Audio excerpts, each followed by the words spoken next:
And Marcus, you're our resident Houston Texans fan. What was your initial thoughts on both of the trades? If you say yippee yay, I'm going to jump across the board and punch you.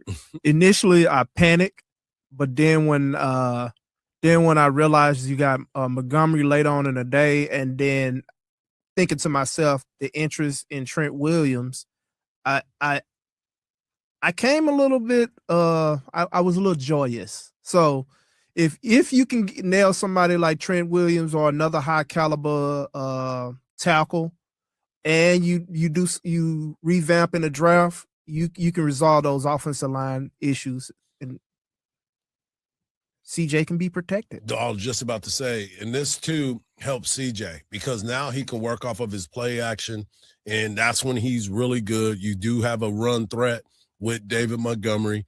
There's no telling. Marks he showed that he can play.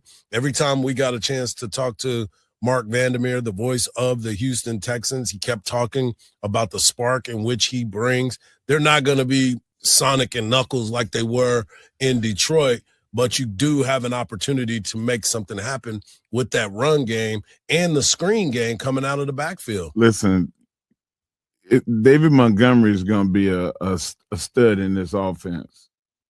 Woody Marks is going to be better just because he's going to be a year older and he won't be a rookie. He'll know more about that offense, but he'll also have a better offensive line. So you just upgrade. They hope. You hope. Yeah, they hope. We're all in the hope department right now. Right. But nonetheless, they have the potential to make these moves. Another thing is Marks is not taking so many characters because he was beat up last year. Yep. He was beat up. He had to sit out a couple of games just to get back in and finish the season strong. So if you have a healthier Marks throughout the season and you got a 1-2 punch him and Montgomery, who knows what their running game can be next year? Because you got some speed guys now. Yeah, and that's the other part of it, too. You got guys that can stretch the field on the wide receiver position.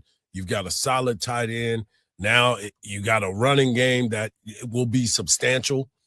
But most importantly, you have to figure out what you're going to do with that offensive line because all that is great.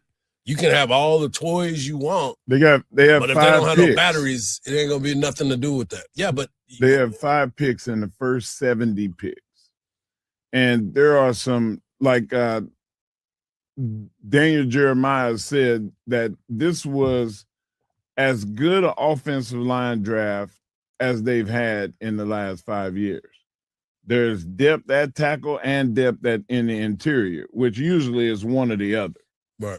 He said that, there's over 15 picks combined for the offensive tackle and interior lineman. So in the first 70 picks, I'm sure that one of those really good ones is going to fall to you. Well, we'll get into it a little bit later when we look at Daniel Jeremiah's draft.